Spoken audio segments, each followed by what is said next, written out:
Entramos na era da AI e não existe IA sem dados. A experiência do cliente está sendo completamente impactada por isso. Estamos aqui em mais um episódio do Make One Talks e eu estou aqui acompanhado dos meus colegas Felipe e Edu. Sejam bem-vindos, pessoal. Obrigado, Harold. Obrigado, Harold. Prazer. Valeu. Prazer. Eu acho muito interessante, Edu, a gente vai falar hoje sobre o Data Driven CX, né? Como é que a gente melhora a experiência do cliente baseado em dados. Né? Eu acho interessante porque eu comecei minha carreira no financeiro. E no financeiro você não tem alternativa. O seu trabalho é olhar planilha, dados e tomar decisões. Então, DRE, fluxo de caixa, como melhorar o contas a receber, o contas a pagar, como empurrar mais para frente e tudo mais. E quando eu saí e fui para a área de inovação, eu percebi assim, em vários outros setores da empresa que eu não tinha muito contato, né, das grandes empresas, não tinha um trabalho de dados, assim, era um negócio meio, sabe? Tipo, falava, era sabe, tomada de decisão aleatória, aquilo lá me chocou, assim, cara. Percepções, porque, né? Feeling, né? A pessoa mais bem paga lá, o hype e tudo mais. E aquilo me chocou. E eu queria que você falasse um pouco disso, Edu, porque a gente tem aí, né? A gente consegue extrair tantos dados de momentos diferentes da jornada do cliente com uma marca. E sei lá, ainda tem muita empresa que não, eu acho que tem que ser assim e já era e não, isso não está baseado em quê, né? Não, é bem legal essa percepção. Eu comecei a minha carreira com dados na faculdade, eu me formei em estatística, imaginava que estatística era alguma coisa relacionada com matemática, depois eu vi que era completamente diferente durante os primeiros anos do curso, mas me surpreendi para melhor, então foi bem legal. Hoje não é estatística mais, é data science, né? Mudaram um pouquinho a nomenclatura. E o que é legal, né? Que como eu costumo definir estatística, você olha para o passado para prever o futuro. Então você pega comportamentos, padrões, que aconteceu para projetar o futuro. E é tudo dados. Então essa minha jornada começou no ano 2000, não nos anos 2000, para ser exato, no ano 2000. Então desde ali comecei a ter as primeiras experiências com dados e aí fiz minha carreira inteira em dados. Chegou em 2018, 2019, isso que você comentou me causava muita inconformismo. Cara, todas as empresas armazenam dados. E já diziam lá uns 15 anos atrás, dados é o novo petróleo, é o jargão. Mas não adianta você ter o petróleo se você não lapidar, não fazer a gasolina. Não... Sabe o que vai fazer com ele? A dor das empresas hoje é o quê? Todo mundo, dados, cara, você tem internet, você tem rede social, o mundo virou upload. Então você tem muitos dados, você tem conversas, grava clientes falando. O que falta hoje? É pegar o dado, trabalhar e transformar o dado numa informação, transformar o dado num score. E hoje tem muita tecnologia, a gente vai falar um pouquinho mais à frente aí, mas tem muita coisa que ajuda a trazer, de fato, para ser data-driven. E tem ainda muitas empresas que ainda não têm essa orientação de dados.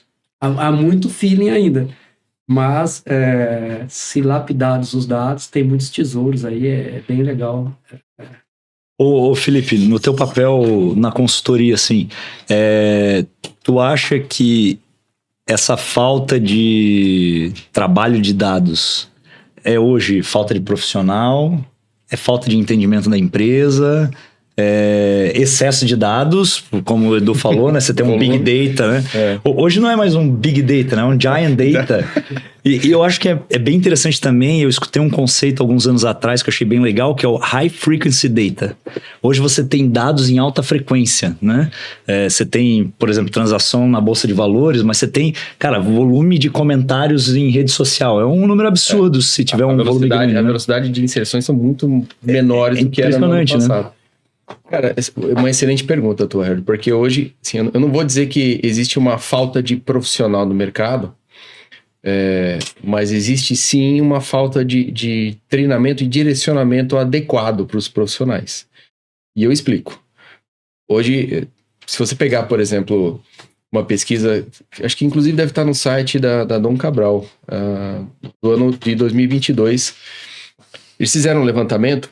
Os profissionais desengajados ou ativamente desengajados geraram um prejuízo de 7,8 trilhões de dólares globalmente. Então, cara, a gente está falando de quase 11% do PIB mundial. Caramba. Isso é absurdo. Absurdo. E até onde vai esse desengajamento, né? E aí eu faço essa conexão com a tratativa. Isso são dados, né? Que as empresas precisam entender. Então, assim, os dados não são meramente operacionais, são dados estratégicos, são dados táticos. Então, quando a empresa começa a entender esse ambiente de informações, né, de riqueza de informações, elas vão saber o que é um data-driven, né, e como fazer isso. Então, hoje a gente tem tecnologia, a gente tem profissionais, as consultorias têm profissionais extremamente capacitados para apoiar, e é um ledo engano, né, quando você fala assim, a minha empresa, uma das maiores empresas, né, eu sou uma startup, que eu estou numa rodada já gerando milhões. Aí você para e pensa, pô, então esse cara deve ter um time de dados, né, super eficiente, né? Não é. Algumas coisas falham, né? A gente sabe disso. Então, é aí que entram as consultorias especializadas, os caras que conhecem, e aí é um ponto que a gente estava discutindo antes, né? Eu brinco, né? Não existe o CX sem antes você tratar o UX. E não existe o UX se você não tratar o EX, do Employee Experience. Então, tá tudo conectado no final das contas. E aí, qual é o diferencial? Que aí é o teu inconformismo na época que você estava lá no financeiro, quando você deu de frente com outras áreas, falou, pô, eu sempre fiz isso, por que vocês não fazem? É isso, né? A empresa ainda não trabalhou a cultura dos caras direcionados a dados e chamaram empresas ou consultorias para poder trabalhar isso. Uma provocação para os CFOs que estão nos ouvindo, quem sabe vocês deveriam ensinar o que é orientação a dados nas empresas, né? Pô, aproveita a oportunidade.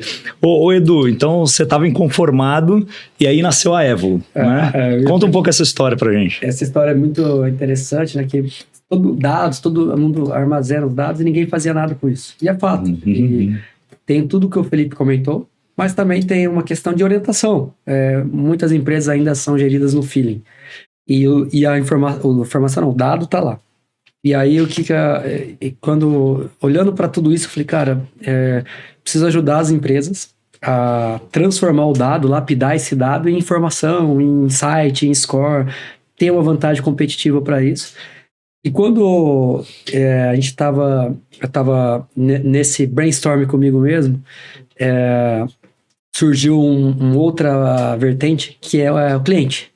Todas as empresas têm necessidade de entender o cliente, ouvir o cliente. Por que o cliente não está comprando de mim? Por que ele fala da concorrência? Por que ele fala do meu preço? Por que ele está reclamando? Eu vou reter esse cliente? Ele está feliz comigo ou não está? Por que ele está indo embora, né? Por que ele está indo embora? Por que ele foi embora? Por que ele não está me pagando? Ele ficou me devendo? Por que ele paga outra conta e não me paga? Então, tem muito...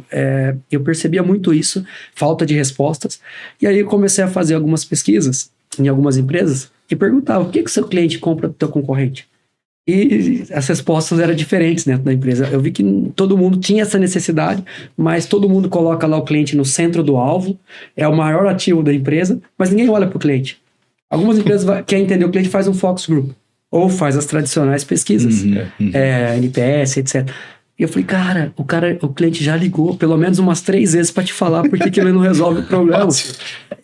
E aí foi onde eu falei, cara, se eu conseguir montar algo que eu ajudo as empresas a entender o cliente, a entender a concorrência, entender o ambiente estratégico, orientado para dados, usando os dados, lapidando os dados, vou resolver a dor de muita gente. E aí que surgiu, nessa lacuna, a Evolo. Então aí a gente idealizou um produto, fizemos um MVP, e aí o MVP, que era só para ser um piloto, já virou um projeto. Legal. Porque, cara... o MVP é acelerado. Acelerado. E aí você consegue endereçar algumas coisas, né? E eu lembro, meu primeiro projeto foi na área financeira, coincidentemente. Uma cooperativa de crédito, e queria entender os principais motivos de insatisfação, de satisfação. Ele me deu uma base de pesquisas, falou, cara, olha as pesquisas. Aí eu olhei, analisei. Falei, cara, as pesquisas aí totalmente viesadas. Por quê? Responde quem está extremamente satisfeito, extremamente insatisfeito, ou quem recebe um brinde para responder. Sim. E aí eu fiz uma provocação. Falei, cara, me dá os atendimentos que vocês fizeram. Não as pesquisas. Legal. Mas o quê? Eu falei, não, pode ser os áudios. O WhatsApp, o e-mail, mensagem. Manda aí. O que você tiver. a base do Reclame Aqui, Aí já começou, putz, onde é que eu vou conseguir isso? Tá dificultando. Mais ou menos, porque a pessoa fala assim, cara, não, eu tenho aqui todos os atendimentos, eu tenho aqui no storage. Ah, legal. E nesse caso que eu tô contando... Que sorte. Foi lá os áudios, o MP3, né? E eu recebi, e aí eu modelei, e os motivos de insatisfação era completamente... diferente do que estava na pesquisa. E eram as coisas muito simples, que eles falam assim, cara, não pode ser isso. Foi, tá aqui. Tantos por cento estão te ligando porque, cara, tem uma divergência. E aí foram descobrindo várias áreas que aí retroalimenta a empresa inteira, né? Você vai retroalimentar o billing, a parte de contrato, a parte comercial. Então, você tem uma jornada diferente. E aí, na hora que a gente mostrou isso, e aí eles começaram a fazer auditoria, que era impossível, e aí a gente conseguiu emplacar. É uma ilusão imaginar que a jornada do cliente tem uma área que é dona dela, né? Tipo, a jornada do cliente é a empresa, entendeu? Então, é lógico. Esse é o grande lance, né? Tem um volume de dados interessante, né? Você falou de uma porcentagem, eu lembrei de alguns exemplos do passado aqui. A gente chegava nas empresas, no time de consultoria, e eles falavam, não, eu tenho os dados aqui, né? E o nosso score aqui tá em 98%, nossa, que maravilha. Quanto por cento da base você pesquisa? Não, aí a gente depende dos respondentes, né? Então eu tô falando aí de 2%. Cara, você tá falando 98% em cima de 2%. Tem um gap muito grande de dados que você precisa endereçar, que aí a gente precisa engajar o cliente não tá engajado. E é um ponto que você falou que é importante, né? Entende a operação do cliente. Por que o teu cliente não está engajado com a tua operação? Às vezes o teu problema é na jornada. Perfeito. Aí que... É isso que o Felipe tá falando, eu lembrei de outra história, cara, muito, muito interessante também. É assim que a gente vai vendendo os projetos, né? E tem outro que foi muito legal, que era uma empresa que ela focada em transformação digital. Então ela era uma operação bem grande, uma empresa bem grande. Ela tinha muitos atendimentos, ela tinha 6 call centers prestando serviço para ela, entre textos, WhatsApp, responder o chat, operação etc. grande. Operação grande. Então tinha uma área interna grande desse cliente para acelerar a transformação digital. Por que o cliente não resolve no aplicativo? E legal, e aí tinha os squads trabalhando na transformação digital. E aí foi a mesma história, né? Eu peguei os atendimentos, dessa vez foram todos de voz, porque a ideia era voz para texto, né? E analisei, e aí, pasmem, o top 10 motivos era diferente do top 10 motivos que a empresa estava trabalhando. Estava endereçando os squads. Por quê? Quando a gente rodou essa era uma POC, né? A gente rodou a POC. Ele falou assim, Edu, não posso te contratar, né? Porque a acurácia, teu modelo, top 10 aqui, acho que tinha uns 3 iguais, o resto eram diferentes. E aí, tem 50 pessoas aqui trabalhando em squad e endereçando, você tá falando que tá errado. E só que a gente já tinha feito a lição de casa, a gente já tinha feito que tava muito diferente, ouvido, e a gente viu que tava realmente uma acurácia muito boa. E aí, novamente, né? Como é que essa empresa fazia? A tabulação do cara que tá lá atendendo, a interpretação dele. Só que, cara, ele tem um monte de coisa pra fazer. Ele tem que atender o cliente, prestar atenção, então ele ia sempre no primeiro. O primeiro sempre é 40%, aí ele mudava a ordem. O primeiro era... É a lei do mínimo esforço. Aí eu falei pro cara, aí eu inventei isso agora. Eu falo, cara, você quer saber o seu motivo de contato? Qual que você quer que dá 40%? Põe na ordem aí que vai ser o primeiro. Cara... E aí a gente virou um projeto, contratou, mas a gente demorou uns 3 meses aí pra contar pra empresa que tava mudando os squads, que a transformação de... Então você mexe na estratégia da empresa, total, aonde tá atuando. Né? Total. Edu, eu tenho uma pergunta aqui, que eu acho que é um desafio natural da empresa. Eu havia comentado com o pessoal, né? A gente trabalha ali em CX com a palavrinha C, né? Que eu tava comentando com o Harry. Sucesso. Os 3, eu sei que a Evolo entrega. É o sucesso, quando você mapeia na entrega lá, o cara fica feliz. O esforço, que aí o esforço de fato, assim, a gente tá falando em capacidade de implantação muito rápida, o cara já entrega o resultado e enxerga aquele resultado muito rápido. E emoção, que a hora que o cara olha os dados que ele não tinha, fala assim, nossa, sensacional, era tudo que eu precisava. Como manter esse se depois de 6 meses, depois de 1 ano, né, que é um dos grandes desafios, né, que a gente vem conversando. Como manter isso, né? Não existe uma resposta pronta, naturalmente. Né? Não, mas tem um ponto aí que, assim, a gente tira uma foto, legal, a foto é um diagnóstico, ele vai encantar, é verdade. Vai ter várias oportunidades. Só que não adianta você não mensurar isso depois. Eu lembro que eu falei... Porque o que acontece? Você criou os squads... Pegar o último exemplo para ilustrar. Você montou os squads corretos, agora está endereçando a transformação digital. Você tem que estar acompanhando. Está reduzindo? Está mudando meus motivos de contato do cliente? Eu agora estou conseguindo digitalizar? Então você tem que olhar mês a mês, porque no final, o que vale? Não é a informação diagnóstica, é o plano de ação que você criou e aquilo está refletindo no resultado. Então, naturalmente, você não tem nossos projetos na Evolo hoje, dificilmente a gente tem um projeto que a gente começou e parou.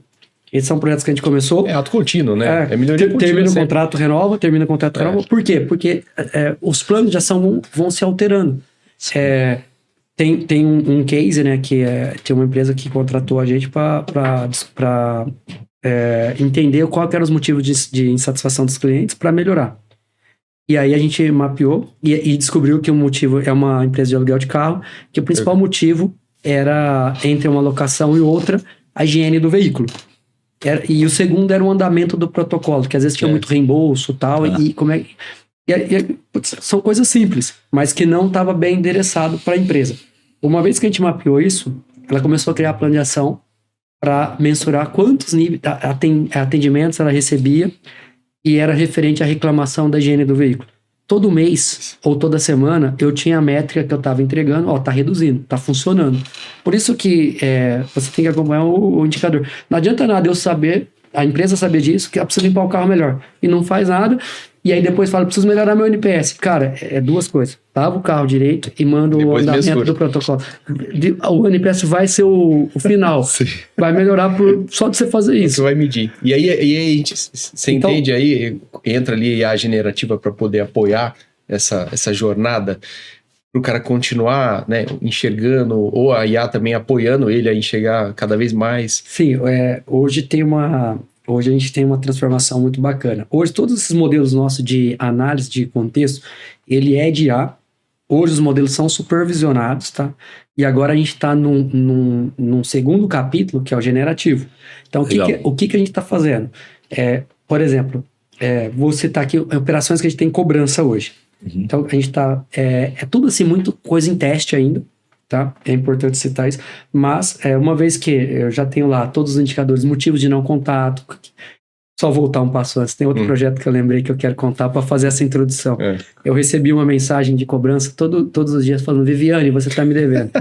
Viviane, você está me devendo. E aí eu comecei a responder, era uma mensagem, não é interativo, mas eu comecei a responder, eu não sou a Viviane, eu não sou a Viviane. Aí lá pela 8ª vez, em 10 dias, eu peguei... Chega, né? Conheci uma pessoa na empresa, liguei e falei, cara, vocês estão me cobrando errado, tô falando que não sou eu. O que vocês fazem com isso? Vocês estão com risco de imagem, eu ficar bravo, reputação, estão perdendo dinheiro, custo, né? No meu caso ainda não era SMS, mas tem custo.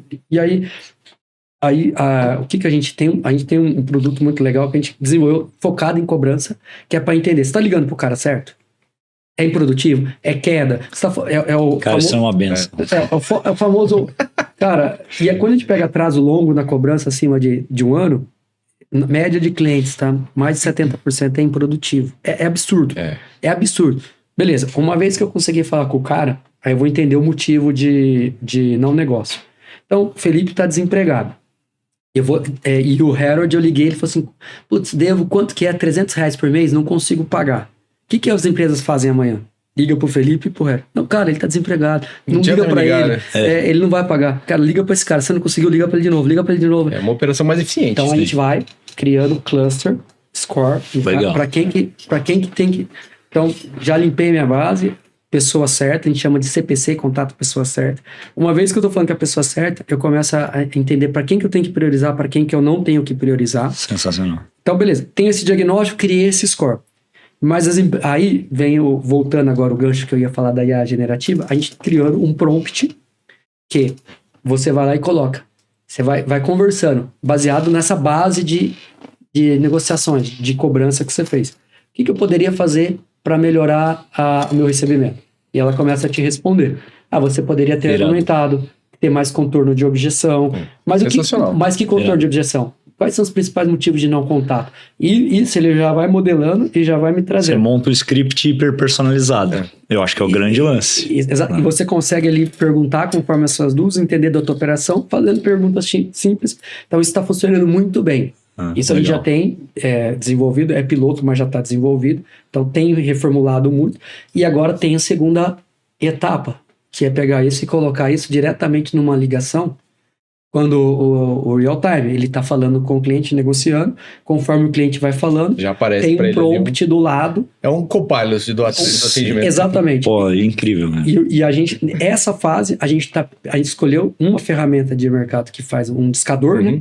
A gente está focado mais na interação por voz, porque é onde tem a maior oportunidade. Porque a gente está partindo do pressuposto que ele já usou a Evolo antes para só ligar para quem tem que ligar, para quem é o cara que tem mais chance de ligar. Então, ele está pegando o filé mignon. A partir do momento que ele está com o filé mignon, eu tenho que dar todas as ferramentas. Então, ele está falando... O cara, por exemplo, fala assim, putz, eu não tenho dinheiro agora, eu vou receber dia 20. Então, ele já vai... Ele já sabe onde o cara trabalhou, ele vai buscando informações e vai colocando... Planeja ali. Informações ali.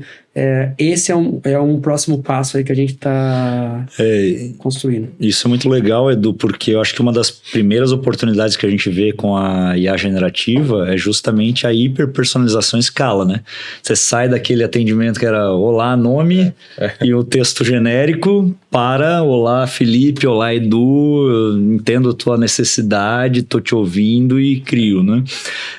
A gente fez um case no ano passado de IA generativa para uma empresa e foi muito engraçado, cara, porque a gente resolveu usar o case num contexto completamente diferente. E a IA, por ela ter a generativa, né, pelos LLMs, eles serem muito vastos no conhecimento, cara, ela criou uma frase do outro segmento que foi tão perfeita assim, cara, que a gente olhou... Pô, eu não sei se algum vendedor ou alguma pessoa de merchandising teria tido esse insight naquela hora, entendeu? Justamente porque essa base de conhecimento é muito extensa, então as oportunidades que você gera de encantar mais o cliente e às vezes até de humanizar mais a conversa, porque ele tem uma amplitude de conhecimento maior, eu acho que é super interessante, um caminho bem relevante aí para a Evolo, né? Eu vou complementar o que você colocou, Harold, com todo o histórico conta, conhecimento, know-how é natural. Né? A Evolo tem um histórico que já conhece, o Edu tem um passado aí que apoia muito, né, da parte de carteira de contact center, enfim. E o passado, vamos pegar um passado da Make One, né? Quando você fala, eu vou usar uma IA generativa, eu vou começar a usar IA, assim, é o que você falou, tem uma base vasta, mas e o conhecimento histórico que a empresa tem guardado ali, que eu posso fazer uma inserção? Porque assim, hoje as pessoas da empresa, da Make One, são meio que o copilot ali, né, das plataformas. Sim. A gente pegando esse histórico de mais de 35 anos, colocando na carteira, colocando uma IA e fazendo uma entrega dessa, a gente tem mais do que um time capacitado, né? A gente tem um time capacitado com inteligência artificial, e acho que isso faz a diferença quando você chega num cliente. Assim, eu não sou, né, a Evolo tem 3 anos. 5 anos. 5 anos. A Evolo tem 5 anos. E todo o passado histórico do Edu, do outro sócio, Danilo. Então, muita coisa conta, né? Quando você entra num projeto, entende o processo do cliente. Eu também já trabalhei, né? Porque parece que a gente trabalhou numa consultoria, que é a mesma consultoria. A gente sabe quando você olha um cliente e vai lá fazer um projeto de queima de carteira, por exemplo, a gente tem os famosos ciclistas, né? Um jargão que o pessoal usa quando vai fazer queima de carteira. E aí eu entrego todo o meu passado, meu conhecimento para uma plataforma. É o que você falou, né, cara? Assim, qual é a diferença entre eu pegar o conhecimento de todo mundo e colocar numa mesa, ou pegar o conhecimento de todo mundo, juntar com uma IA generativa, com uma IA, e aí sim eu vou entregar valor e cada vez mais rápido. Aí a gente entra na frequência também, né? Exatamente. Até porque ter o ChatGPT ou criar um wrapper, né, uma embalagem em cima para usar, não é um diferencial. Não. O diferencial é os dados que você tem, o seu histórico e conhecimento para usar a IA mais para traduzir e direcionar ela como ela deve se relacionar com o cliente, né? Eu acho que essa é a grande sacada aí do que as plataformas de IA generativa estão permitindo. E isso que você falou, Felipe, é interessante. eu vejo uma oportunidade assim, né? Você pega aí esses 30 anos, mais o perfil do cliente.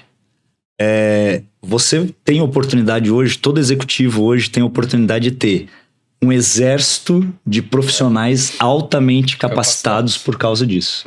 A Make One tem uma oportunidade de ter um exército de profissionais altamente capacitados em CX, que é o que a Evolo pode oferecer. E o que é mais interessante ainda? A Evolo pode oferecer isso dentro do cliente dela. Então, ela não depende só dos dados que a Evolo tem, mas também do que o cliente tem. Então, você pode ter um exército de agentes de atendimento que são mais capacitados ainda por conta da IA, né? E a gente entra no lema do Lab, que é a inteligência amplificada. A IA melhora porque você tem o dado próprio e os profissionais melhoram porque você junta o conhecimento deles com o que a IA tem, né? Já avança muito mais rápido. Eu tenho um ponto que você tocou que é muito importante, que é legal. São dados, beleza, dados é informação, você vai transformar, vai ter informação. Você tem hoje ferramentas, vou chamar de ferramentas, tá? Que você tem muita... a tecnologia avança muito, então hoje você tem... IA é uma ferramenta, mas você tocou num ponto que não adianta nada, você ter a ferramenta, você ter a fonte de dados que vai te enriquecer muito, vai te gerar informação, mas se você não saber trabalhar bem isso, o que você vai gerar com isso? Que inteligência? Que no fato, no final, o que interessa? É como é que eu ganho dinheiro com isso? Como é que eu melhoro a satisfação do meu cliente? Como é que eu trato melhor meu cliente? Como é que eu vendo mais? Como é que eu recebo mais? Como é que a minha retenção melhora? No final, é isso que importa. Então, tem um gap, a gente está falando muito de tecnologia, de números, de dados, mas tem uma lacuna que é a consultoria ali, que é um trabalho ali de entender o cliente, de entender a necessidade, de traduzir tudo isso, e assim, porque onde eu quero chegar, são muitas gamas de possibilidades. E o difícil e o complexo aqui é ser simples. Como é que eu vou focar em 2, 3 ações de tudo que eu tenho hoje, que de fato eu vou ganhar o jogo? E aí que é o complicado. E aí eu queria fazer os créditos aqui que você lembrou bem ao Danilo, né? Que o Danilo, o time dele, que desenvolve, eu sou bom de regra de 3, eu formei estatística e tal, mas hoje eu sei fazer bem regra de 3. Quem sabe mesmo são eles, né? E que tem esse trabalho consultivo aí no cliente que é fantástico. Eu acho que não adianta nada você ter a tecnologia, saber trabalhar os dados, se você não sabe direcionar ali. Porque muitas vezes o cliente chega e ele quer melhorar a experiência do cliente dele, mas ele não sabe nem como abordar todos esses assuntos. Então você tem que entender um pouco da dor, você ser propositivo ali, o que ele tem que fazer, como é que ele pode fazer, desenhar a solução com ele, entregar e depois evangelizar. Cara, você começa a usar. Você falou, você gerou lá um monte de números de oportunidades. Se ele não fizer nada com isso, em 6 meses foi o que você falou, morreu. Morreu. Por isso que você tem que fazer, beleza. Esse ponto de interação, né, intuitivo e relevante que o time monta ali, que é a estratégia, né, ganhadora ali, matadora, né, na jornada do cliente. Isso é sensacional. Eu vejo muita discussão sobre o futuro do trabalho agora que, né, a IA generativa explodiu e tudo mais. Isso que você está falando, Edu, na minha opinião, a gente vai ter a oportunidade de matar todo aquele trabalho que era repetitivo, enfadonho, o cara às vezes ficar preso à planilha Excel, cometer erro humano e ter que montar um monte de PPT e ajustar a cor de PPT e não sei o que e tal.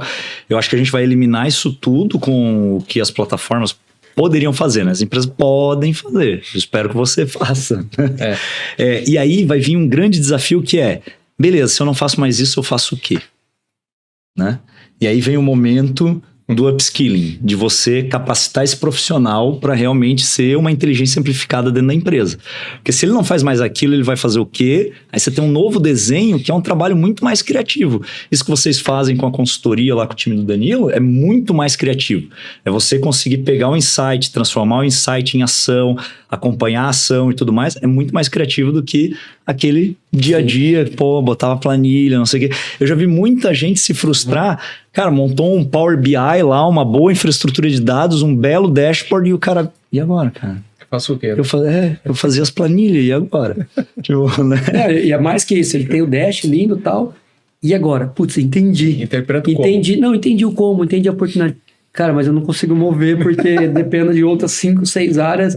É bem complicado. Então tenta... É um ponto, assim, nesse trabalho que a gente falou de unir, né? O dado, a tecnologia, as ferramentas, a IA, a inteligência, que é a consultoria, que ainda é aí que eu acho que é o trabalho novo que você comentou no começo e tal. Sim. Que ali eu acho que é difícil a capacidade de traduzir tudo isso e ganhar transformar em dinheiro e de fato transformar ali no que interessa no final das contas. Mas eu coloco um ponto adicional a tudo isso. Para isso funcionar bem, é importante também a empresa, em todos os setores, estar aberto a essas mudanças. Não adianta ter uma... Coloca na cultura, né? Ter uma área... Né? É uma área que vai... achei legal o que a Évolo vende, putz, preciso aqui, vou te contratar. Cara, não vai acontecer se a empresa não estiver engajada, não estiver disposta ali a talvez quebrar alguns paradigmas, porque você vai ter descobertas. Você vai ter descobrir oportunidades. Você vai ter que ter correção de rota. Você está aberto a isso? É isso que você quer? Então não adianta também você não ter esse sponsor dentro da empresa, que a gente já teve projetos que a gente teve mais dificuldade. Quando a gente chegou, mostrou tudo isso, falou assim, putz, Edu, mas eu não consigo por causa de engajamento e tal, até que alguém comprou a ideia lá, um sponsor que colocou na meta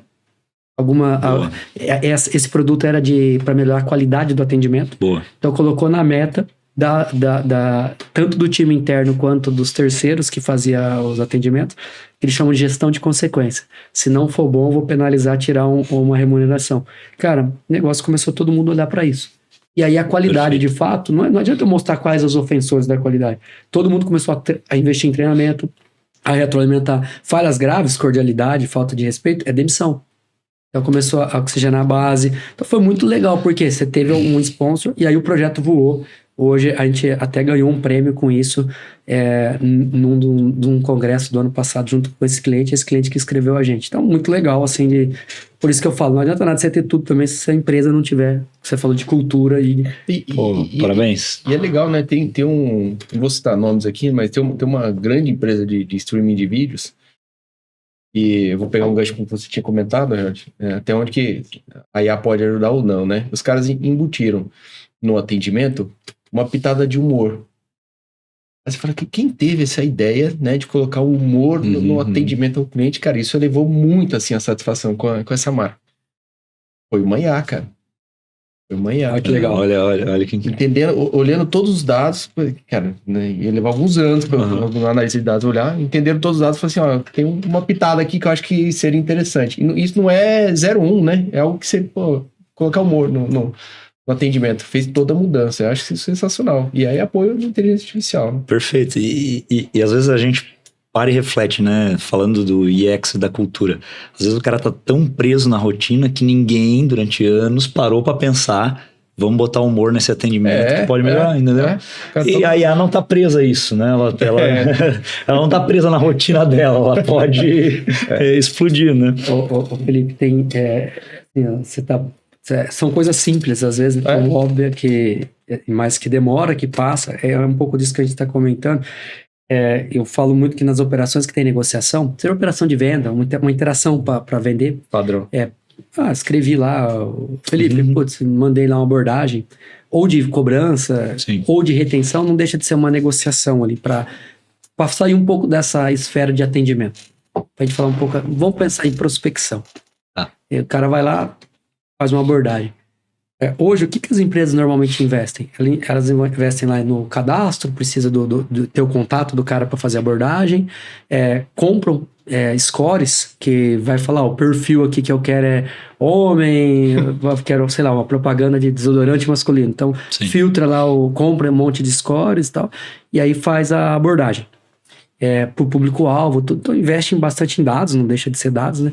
Só que quando ele manda uma mensagem e tal, tem muita gente que vai lá e interage no WhatsApp e tal, e fala, eu não quero, cara, não me enche o saco, algo do sentido. Ali eu brinco muito que tem um speech score, que ninguém usa. Ali tem Legal. Cara, é um tesouro aquilo ali. E a gente testou isso agora recentemente por uma negociação de cobrança, onde as empresas vão lá no Serasa, na Boa Vista, compram o score de mercado, entende como é que está o endividamento do Harold, por exemplo, no mercado. Espero que não tem. Ela vai lá... ou não. Pode ter uma fraude. Como está a vida do Harold dentro da própria empresa? Então, beleza, o Harold aqui foi meu cliente e tal, tem um score bom. Olhei para o score de mercado, no mercado aqui fala que ele é bom, que ele não está endividado. Esse é o meu... As empresas vão lá ver o valor da dívida, a recência da dívida, o aging, né? Quanto mais jovem eu vou priorizar. E é um score bom. Cruzei o mercado com o score interno, a vida do Harold dentro da empresa, e vou cobrar. A gente testou uma terceira dimensão agora, que é o score do Speech Collection Score, que é o que ele tá falando. Cara, eu não vou pagar, vocês estão me ligando. Não... Ou aquele cara que ainda fala, cara, eu não tô devendo. Ou tem aquele cara que fala, cara, eu já paguei, vocês não deram baixa aí, vou processar vocês. Então, esse tipo de score a gente modelou e veio com era para ser uma terceira dimensão, para fazer os cruzamentos do score, para fazer a repriorização. E acabou que nesses nossos testes, ele está sobrepondo. Ele é uma variável tão mais forte que o pessoal usa como filtro. Quem que é o cara que ouviu, que tem interesse de pagar, depois eu uso os scores de mercado interno. Ele virou um filtro antes. Então, assim, são coisas, você trouxe um exemplo, eu estou trazendo outras aplicações. Cara, sensacional. Tudo baseado no quê? Na capacidade de você avaliar o contexto, avaliar a conversa, aplicar IA, gerar um score, uma pontuação. Desculpa, Felipe. E olha o gap que ainda existe, né, cara? Você tá falando uma coisa, tipo, que tem um potencial imenso. Esses tempos eu recebi uma ligação de uma operadora que é uma referência em dados, né? Tem sempre gente palestrando no nome deles aí nos grandes eventos. E aí eu atendi. Olá, aqui é da não sei o que, Fibra, e a gente tem uma oferta especial para a empresa do senhor Harold. Qual operadora você está usando hoje na sua empresa? Eu falei, vocês, Fibra? Pô, cara, sério, eu já tô lá, eu pago todo mês, entendeu? Não é possível que você gastou uma ligação comigo, entendeu? E olha só, cara, você tá falando de uma coisa... Você não reconheceu. Exatamente. Você falou de uma coisa lá em cima ainda, entendeu? E ainda tem gente aqui, cara, não dá pra acreditar, entendeu? E uma empresa que deveria ser referência, que tem, sei lá, dezenas de milhões de clientes, quantos milhões de ligações não passam por lá, né? Dados não faltam para os operadores, né? Pô, não... Mas esse é um ponto que eu acho super interessante na Evolo, assim, a maleabilidade com que a ferramenta traduz os dados e tem como trabalhar. Por isso que entra em várias verticais, independente do assunto da operação. Acho que esse é um golaço da Evolo, essa tratativa. Ô Felipe, sabia que quem sabe a gente está do lado próximo Bezos? Claro. Exagerou. Não. Eu não sei se vocês conhecem a história da AWS. Mas a AWS, cara, nasceu da dor do Edu. O Bezos entrou numa reunião da Amazon e tinha lá o dado de uma das unidades de negócio, sei lá, marketing, alguma coisa assim. E depois, PPT. E aí ele foi para uma outra reunião e apresentaram o mesmo dado errado. E aí ele mandou um memorando falando assim, ó, a partir de hoje... todo mundo terá uma Service Interface, que ele chamou, onde você vai capturar os dados de todas as áreas de negócio da empresa. Memorando do Jeff Bezos, quem não fizer está demitido. E aí os caras saíram numa loucura, assim, cara, o que a gente vai fazer? Como que vai fazer isso? E aí nasceu a equipe de TI, teve a ideia de criar né, já usando conceitos que existiam na época, né? Vamos criar um ambiente em nuvem, com um microserviço, onde cada área vai colocar os seus dados, isso vai subir numa plataforma para as áreas, quem tiver o direito de acessar aquele dado, vai poder acessar lá, clicar e tal. E o Bezos ainda no e-mail dele escreveu, e deve ser disponível também para o mercado. Porque ele já estava vendo a oportunidade, ele falou assim, cara, se esse é um problema meu, deve ser um problema de um monte de gente. Então a gente tem que fazer de um jeito que dê para os outros usarem. Cara, aí nasceu a AWS, cara. Incrível, legal, né? Incrível. Então, o próximo Bezos do Brasil. Vai abrir capital já. Tem um ponto, voltando no assunto que você tinha colocado, Edu, que é, assim, você pegou sobre o teu histórico, né, a experiência, você capta isso muito rápido, na ligação lá da Vanessa que você comentou, mas o quão rápido as empresas estão capacitadas, os times, os comerciais, de fato, quanto eles estão capacitados para ter esses insights? Porque hoje uma dor que eu vejo, e não é segredo, né? As empresas não estão capacitadas na identificação das principais dores dos clientes, né? Falando em B2C. Porque hoje a gente vende para as empresas para que as empresas atendam melhor os seus clientes. Quando a gente fala isso, até que ponto as empresas, os nossos clientes, estão capacitados em identificar essas dores? É um trabalho, sim, da consultoria em apoiar, identificar esses pontos relevantes aí na jornada do cliente, mas até onde a gente consegue ir, né?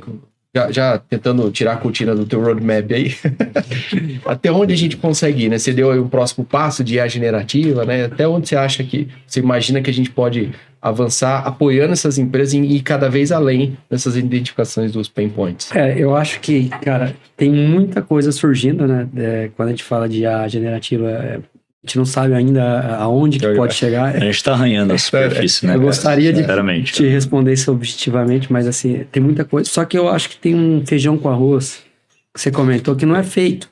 Então, assim, eu acho que não adianta você ter a cultura data-driven, ler os dados, interpretar os dados, se não tiver plano de ação.